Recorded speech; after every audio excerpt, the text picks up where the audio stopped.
Bonsoir à tous, bienvenue dans les experts du foot avec Grégory Campi en pleine forme. Bonsoir à vous. En pleine forme. Mieux que Monaco. Alors oui, oui. Ah, ça commence déjà. Non, mais bon, on aura le temps d'en parler, mais bonsoir Christophe.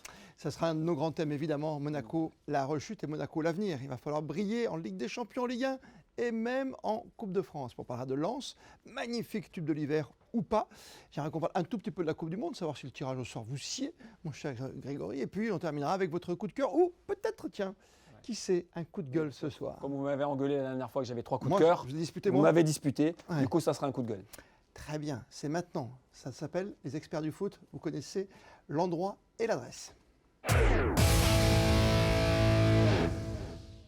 La rechute pour l'AS Monaco, malheureusement, après la victoire face au Paris Saint-Germain. On s'attendait à mieux, c'est sûr, avec ce déplacement. Difficile, certes, à Brest, mais pas impossible, surtout quand on termine à 11 contre 10, monsieur Campi.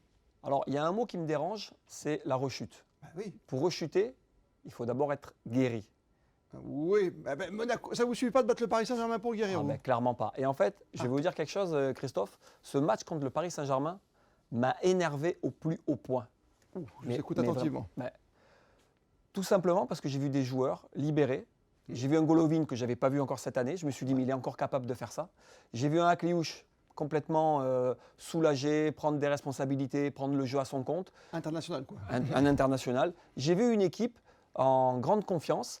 J'ai vu une équipe avec le bleu de chauffe, parce qu'on peut dire ce que vous voulez. Le geste de Camara est inacceptable, Il ne joue certes, plus un chevalier. mais grâce à ce geste-là, que je ne conçois absolument pas, mais grâce à ce geste-là, Camara a amené tout le monde derrière lui.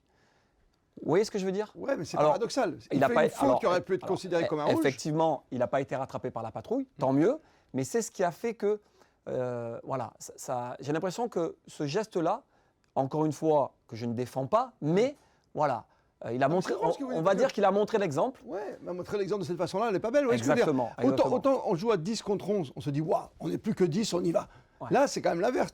Exactement. Tu dis, bon, la rouge, tu te demandes comment est-ce possible que dans le camion à la VAR, là, il ne le voit pas. Clairement, ça, c'est encore un autre discours. On ne va pas parler de ça, parce que sinon, on en a encore jusqu'à demain. Mais le geste est horrible. Grand coup de bol pour Chevalier. Mais comme parce que quoi, le gardien prend bien le coup de pied, puisqu'en plus, il n'a pas joué le match dernier. C'est ce qui s'appelle de l'agressivité non maîtrisée. Voilà. Moi, j'aimerais de l'agressivité maîtrisée, mais encore une fois, je ne sais plus qui j'ai à côté de moi, mon fils ou un ami à moi, où après le geste, je dis, ce geste va faire gagner le match. S'il ne prend pas le rouge... c'est une drôle de vision des choses. Oui, mais c'est le football. Mais j'écoute. C'est le football.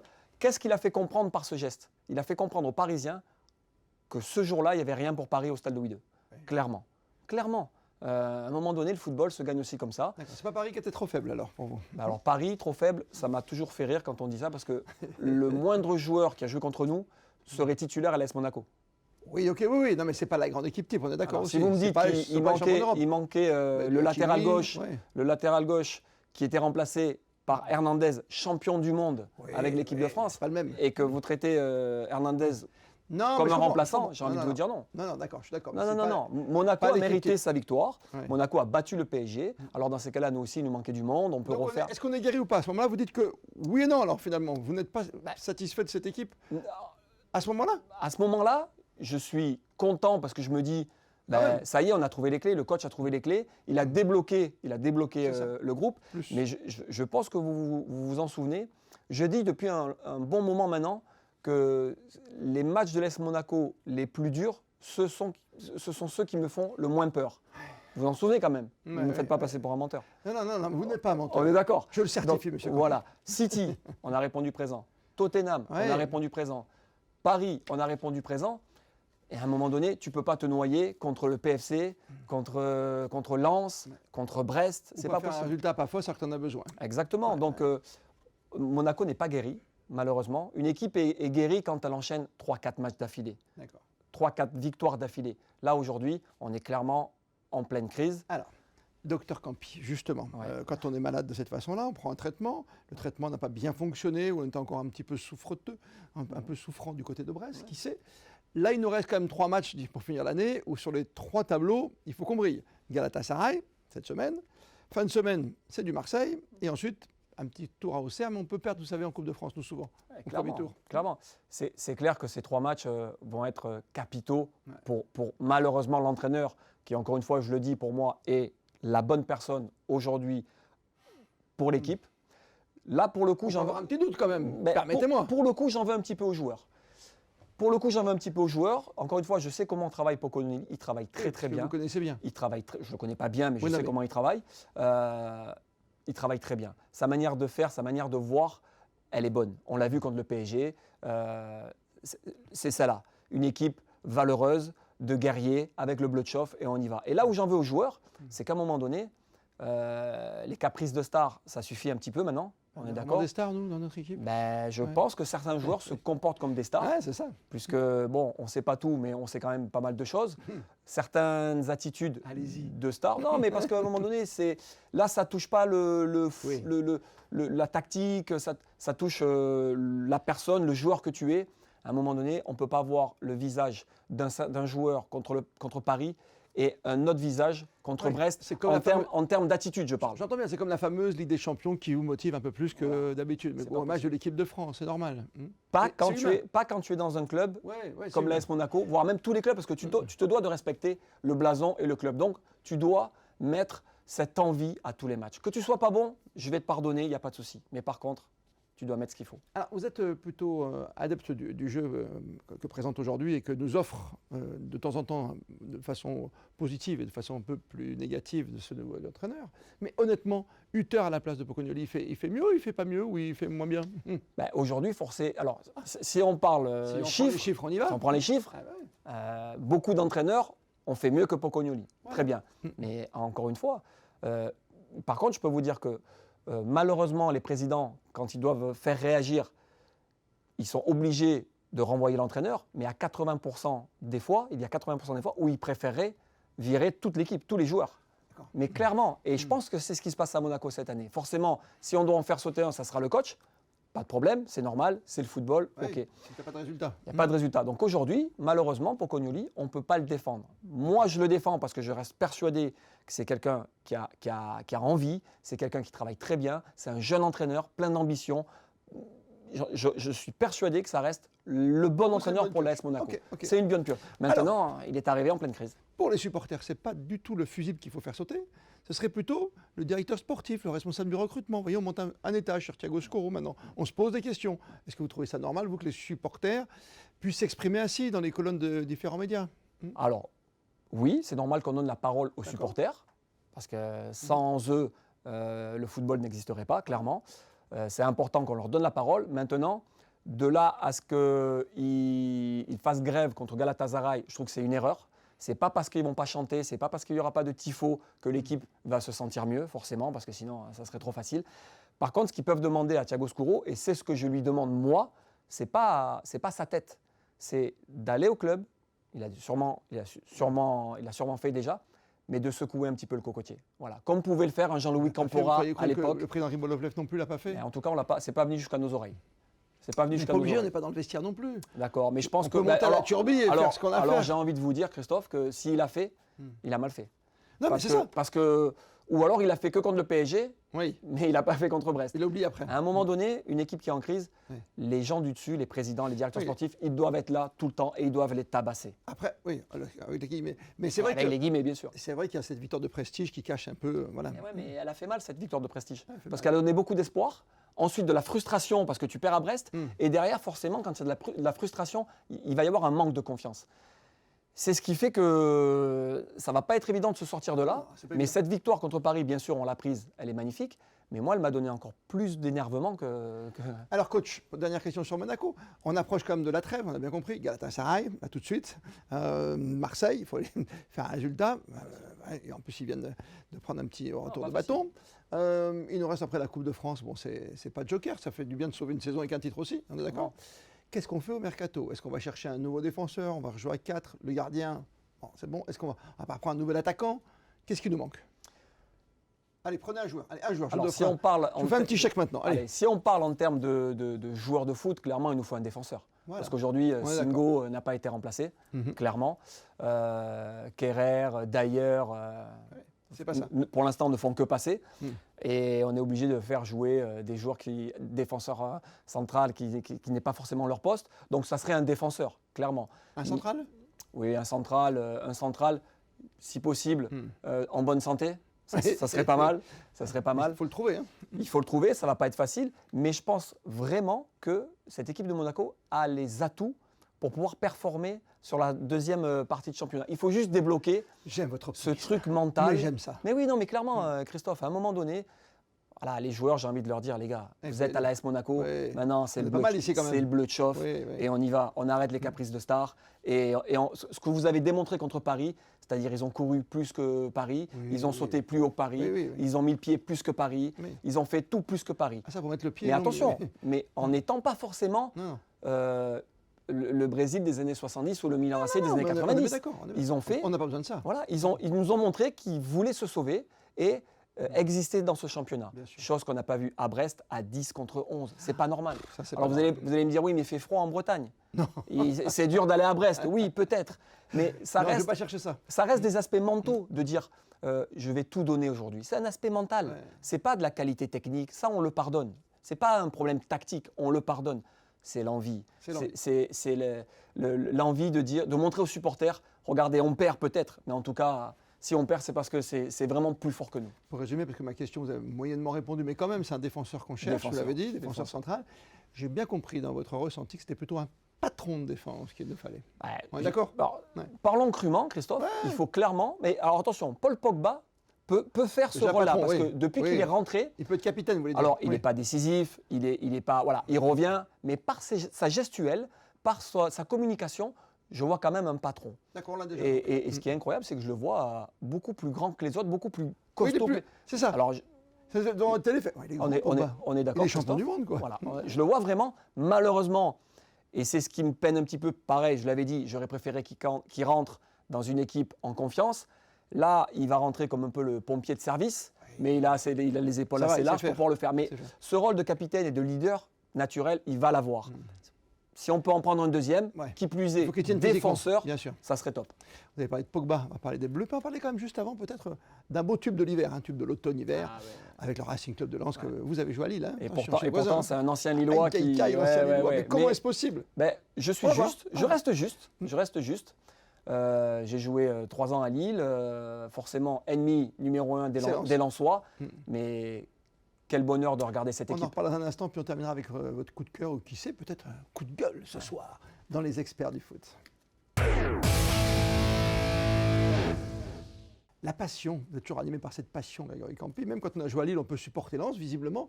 Ce qui m'étonne encore aujourd'hui, je veux bien qu'il y ait un débat sur les frites, mais sur le foot, c'est ou Lille ou Lens. Hein. Christophe, je vous corrige. Supporter Lens, non, pas encore. D'accord. Être admiratif de ce qu'ils font en ce moment, j'ai envie de vous dire oui. Parce que tout simplement, si on ramène ça à Monaco, ils nous démontrent exactement ce que nous, on doit faire. Et notamment sur le match Lens-Monaco, vous avez raison. Notamment sur le match Lens-Monaco. Solidarité, envie, il y a tout. Il y a tout, voilà. Ils font des matchs pas forcément exceptionnels, mais ils mettent tellement d'engouement, ils y mettent tellement le cœur que moi, je suis fan de ces équipes-là. Alors, c'est tombé sur Lens. Et puis un joueur. Il y a un joueur que tout le monde avait mis à la cave quand il est revenu dans le championnat de France. Et quand il a été appelé en équipe de France, tout le monde l'a mis à la cave. Aujourd'hui, il démontre que malgré son grand âge, il est encore là tout simplement parce que il met ce qu'il faut en termes d'envie. Et voilà. Et puis tout le monde suit, c'est ça ? Et tout le monde suit, forcément. Donc il vous faut un guide. Vous avez parlé de Pogba tout à l'heure, il vous faut un guide aussi. Mais c'est clairement ce qui manque à l'AS Monaco cette saison. On a beau demander la tête de Thiago Scuro, et on en fait venir un autre. C'est pas suffisant et Pogba. Zakaria peut faire partie de ce jour-là, mais quand il n'est pas blessé, il est suspendu. Quand il n'est pas suspendu, il est blessé. C'est compliqué, mais Zakaria, bien sûr, doit être notre fer de lance. Très joli. Fer de lance pour repartir dans le Nord, chez les Artésiens où chantent les corons. Magnifique, Greg Campi. Est-ce que cette équipe peut durer ? Parce que souvent, quand on regarde les statistiques, chaque année, il y a un champion entre guillemets de la fin de l'été et début d'automne. Je ne parle pas de champion d'automne, mais ils peuvent l'être champion d'automne au mois de décembre. Alors, je vais revenir sur un tube de la saison, aidez-moi, 2000... C'est quoi, c'est Montpellier qui a Lille. C'est Lille qui a été parce que vous parlez de Lens, je suis obligé de parler de Lille. Lille, pareil. Bien sûr. Tout le monde disait ça ne va pas tenir, avec entraîneur Galtier, très bien. Ils ont tenu. Donc, ça n'arrive pas souvent. En tout cas, ça permet... Mais qu'est-ce que ça engendre ? Ça permet que le PSG maintienne ce niveau qu'il est en train de démontrer, parce que pour en mettre 5 à Rennes en ce moment, ce n'était pas évident, de garder le cap, d'être performant et de ne pas lâcher en fait. Et c'est très bien pour le PSG qui va être de plus en plus. Ils sont deuxièmes déjà, par exemple. C'est symbolique. En Champions League, ça va être un vrai PSG, puisque ce n'est pas des matchs amicaux qu'ils font en championnat de France. Non. Mais surtout, ça va faire que le championnat va être un petit peu attrayant. Oui. Comme la Formule 1 l'a été. Oui, parce qu'on fait tout pour que ça se passe la Formule 1. Pardonnez-moi ce petit écart de piste un peu façon Lando Norris et sortir les 4 pneus. Mais bon, on fait tout pour. Là, la magie, comme elle fait surtout, elle réside dans quoi? Dans le fait que c'est une équipe sympathique en plus, Lens. C'est une équipe que tu as envie d'encourager. Mais pourquoi c'est une équipe qu'on a envie d'encourager? Parce que c'est une équipe tellement de valeurs. Exactement. Les valeurs, ça ne parle pas. Ça cavale, ça court, ça met le pinceau, et c'est ce que j'aime. Ça met le pinceau. Ah, ça met le pinceau. Explication, monsieur. Alors, ça met le pinceau, c'est un petit peu, Camara contre le PSG, mais maîtrisé. Ah, d'accord. On sort un peu. Et c'est tellement ce que je voudrais voir à l'AS Monaco. Un peu plus envie. C'est pas un peu plus d'envie, c'est toute l'envie. Parce que quand on est footballeur, on a la chance de faire un métier exceptionnel. Qui plus est, jouer à Monaco, ça aurait été un rêve de jouer à l'AS Monaco. Mais quand même. Alors, j'avais peut-être pas les qualités. Mais quand on est ici, on est obligé de se donner à 1000%. Et ce que je regrette aujourd'hui, c'est que certains joueurs ne le font pas. Donc, c'est ce qui me dérange. La chance qu'ils ont. D'où je comprends la rage des supporters. On chantera les corons ensemble. Même ça, vous n'avez pas le droit de le faire. J'ai déjà vous avez joué à Lille, vous n'avez pas le droit de chanter. C'est pas grave, c'est tellement beau qu'on va le faire. Lance la belle histoire. Ça a peut-être duré, selon Grégory Campi. Petit regard sur la Coupe du Monde l'été prochain. Ce qui est bien déjà, c'est que l'équipe de France va jouer sur une seule côte. Elle ne va pas aller se balader au Mexique, au Canada ou ailleurs pour les premiers matchs. Pas si simple que ça, ce tirage au sort finalement. Non, mais alors, c'est la Coupe du Monde, ok, je sais. Non, je ne comprends pas tout ce qui s'est dit après le tirage. Le groupe de la mort. Le groupe de la mort, c'est un peu exagéré. Ouais, non, c'est exagéré. Alors oui, le Sénégal reste une belle nation. Parce qu'on s'est fait sortir. On a perdu contre le Sénégal. Mais donc ça veut dire quoi? Qu'à chaque fois qu'on va jouer contre l'Allemagne, on va perdre aussi? Non, c'est fini ça. Bon, voilà, le Sénégal, c'est pareil. La Norvège. C'est Haaland. Ce qui est intéressant, c'est le match Haaland-Mbappé. Et puis vous l'avez vu contre l'Italie, Haaland. Très bien. Mais si on doit trembler face au Sénégal et face à la Norvège, et face à un des trois qui devrait arriver en barrage, Bolivie, Irak, voilà. Je veux dire, à un moment donné, on est l'équipe de France, on a les joueurs qui jouent dans les meilleures équipes du monde. Et vous êtes jeune, vous n'avez pas vécu l'après. Moi, j'ai quand même vu une équipe de France championne du monde en 98. Derrière, on est champion d'Europe avec la plus belle équipe qu'on ait jamais eue. Et après, il y a un fiasco incroyable. Et Raymond Domenech. Ah non, tout de suite l'accusation. Non, on avait surtout un Zidane blessé. On a voulu faire jouer comme Dupont a fait jouer Galtier en rugby. Donc voilà, on va pas refaire l'histoire. Mais moi, je trouve que c'est un bon tirage. C'est un bon tirage. C'est un bon tirage. Pour moi, c'est un bon tirage. Surtout l'endroit où on va jouer, quoi, finalement. Exactement, vous l'avez bien dit, c'est très important aussi de ne pas enchaîner les kilomètres et surtout aussi l'horaire, puisque j'ai vu que le premier match c'était à 21h chez nous, donc on va pouvoir être bien tranquille. C'est fait un peu exprès, oui. Voilà, exactement. 21h et 22h, je crois, quelque chose comme ça. Donc non, je suis très, très... Oui. On est favori? Mais clairement. Clairement. Attention au Brésil quand même avec Ancelotti. Mais c'est intéressant ça. Voilà, aujourd'hui, la France, pour moi, est au-dessus de tout le monde. Au-dessus de tout le monde Même de l'Espagne Ah oui, pour moi, oui, clairement. Regardez les joueurs qui y jouent. À un moment donné... Très bien. Après, il y a des grands défis. Ronaldo, enfin, il y a plein de défis. Oui, la dernière de Ronaldo. Ça sera pas mal. D'ailleurs, je crois qu'en huitième, il peut y avoir un Ronaldo-Messi. Voilà, donc vous voyez quand même, on a encore des joueurs. Messi, il est un peu plus quand même. Ronaldo, il est champion MLS quand même. Là. Oui, champion MLS, c'est le match qui a été fait juste après le tirage au sort de la Coupe. Exactement. Avec Léo Messi, toujours là, mais un peu comme un tout petit peu en retrait par rapport à Ronaldo, qui est toujours étonnamment au top. Le top peut-être, ou alors attention, la petite claque, le petit tacle de Greg Campi, qui c'est coup de cœur ou coup de gueule, c'est maintenant. C'est devenu une tradition désormais dans les experts du foot et on adore Grégory Campi. Pour conclure, nous offre son petit coup de cœur, très souvent d'ailleurs, mais je vous sens un peu, alors on dit chafouin dans le football. Ouais, chafouin. Un petit coup de cœur et je sens qu'il n'est pas très loin de chez nous. Là, je vais enlever le sourire que j'ai depuis tout à l'heure parce que clairement, le coup de gueule, supporter niçois. Supporters niçois, non. Je ne pense pas que ce soit des supporters niçois, des gens qui aiment le club, qui ont fait... ce qui s'est passé... pour aller maltraiter des joueurs. Pour aller maltraiter avec des boules de pétanque, pour aller cracher sur les gens, pour aller... Non, mais ça c'est... Voir quelques petites gifles. Hein. Ça n'existe pas. C'est pas possible. Voilà. Aujourd'hui, un supporter est très important pour un club de football, mais il ne faut pas non plus qu'il dépasse les bornes. Et là, ce qui s'est passé, on est obligé de De condamner, mais ça c'est certain. De condamner, c'est une honte. On n'oublie pas qu'il y a des éléments ailleurs, où ça s'est passé à Marseille ou dans le monde malheureusement, avec des morts, hein, bien sûr. Bien sûr. Le supporter, c'est quoi? C'est le phénomène de groupe qui vous inquiète le plus? Mais clairement, là, je pense, pas un seul supporter je pense qui vient réellement crier, que les gens qui sont venus attendre les joueurs sur un parking, je pense que 50% ne vont jamais au stade. Mais clairement. Je pense que c'est bien précis sur la France, parce qu'en Italie, par exemple, quand les supporters viennent vous chercher au stade, c'est vraiment des vrais supporters. Ouais, c'est vraiment ceux les qui Marseillais payent. aussi, vous voulez dire? Les Marseillais peut-être aussi, mais voilà. On est à la limite. Là aujourd'hui, non, c'est inadmissible. Inadmissible. Vraiment. Et vraiment, un très grand respect à tout le staff et à Francaise avec qui j'ai joué à Rouen. Je l'ai bien connu à Rouen, qui est quelqu'un d'exceptionnel, qui est quelqu'un qui est... Il a remis sa démission, on n'en veut pas. Ouais. Après, quand il a remis sa démission, j'ai été étonné quand même parce que c'est pas quelqu'un qui lâche. Donc, il est vite revenu sur sa décision. Mais alors moi, ça me fait encore plus de peine parce que je sais la personne que c'est. C'est quelqu'un de très entier, de très gentil et de passionné. Et quand on voit des choses comme ça, il faut une victoire pour Nice, quoi. Il faut une victoire, oui. La défaite de dimanche. Là, encore une défaite à la maison contre Angers. Ça va pas être facile de se sortir de là. Mais encore une fois, ils ont un bon guide en la personne de Francaise. Ils ont un bon staff. Je pense que ça devrait le faire. Très bien, voilà pour votre coup de gueule. J'avais plein de petits coups de cœur à vous proposer. J'avais même la petite place, le coup du foulard de Cherki, le petit garçon qui chante à Angers après la victoire à Nice. Et il y a plein de belles choses, c'est ça le football aussi. Oui, non, mais bien sûr. Mais il fallait en parler sérieusement, vous avez bien fait. Non, là, faut en On parler. se dit à très vite, monsieur Campus. Ah ben, à très vite, Christophe. C'est un bonheur de vous avoir, vous savez, sur Monaco Info.